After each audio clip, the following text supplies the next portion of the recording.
മലയാളി പ്രേക്ഷകരുടെ മനസ്സിൽ ഇടം നേടിയ നടി ചിപ്പി നീണ്ട ഇടവേളയ്ക്ക് ശേഷം ബിഗ് സ്ക്രീനിലേക്ക് തിരിച്ചെത്തുന്നതിൻ്റെ സന്തോഷം പങ്കുവച്ചു. ടെലിവിഷൻ പരമ്പരകളിലും നിർമ്മാണ രംഗത്തും സജീവമായിരുന്ന താരം ഒരു മികച്ച കഥാപാത്രത്തിലൂടെയാണ് വീണ്ടും സിനിമയിലേക്ക് ചുവടുവയ്ക്കുന്നത് എന്നാണ് ലഭിക്കുന്ന വിവരം. നവാഗതനായ രാഹുൽ സംവിധാനം ചെയ്യുന്ന അമ്മുവിൻ്റെ അമ്മ എന്ന ചിത്രത്തിലൂടെയാണ് ചിപ്പിയുടെ മടങ്ങിവരവ്.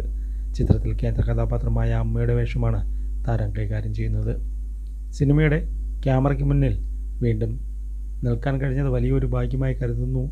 മിനി സ്ക്രീനിൽ കുടുംബ പ്രേക്ഷകരുടെ സ്നേഹം ഒരുപാട് അനുഭവിച്ചിട്ടുണ്ടെങ്കിലും വലിയ ക്യാൻവാസിലേക്ക് മടങ്ങിയെത്തുമ്പോൾ ഒരു തുടക്കക്കാരിയുടെ ആകാംക്ഷയുണ്ട്.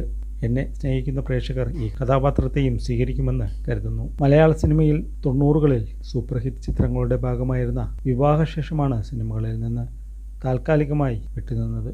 പിന്നീട് ഏഷ്യാനെറ്റിലെ വാനമ്പാടി, സ്വാന്തനം തുടങ്ങിയ ഹിറ്റ് പരമ്പരകളിലൂടെ മിനി സ്ക്രീനിലെ ജനപ്രിയ നായികയായി താരം മാറി.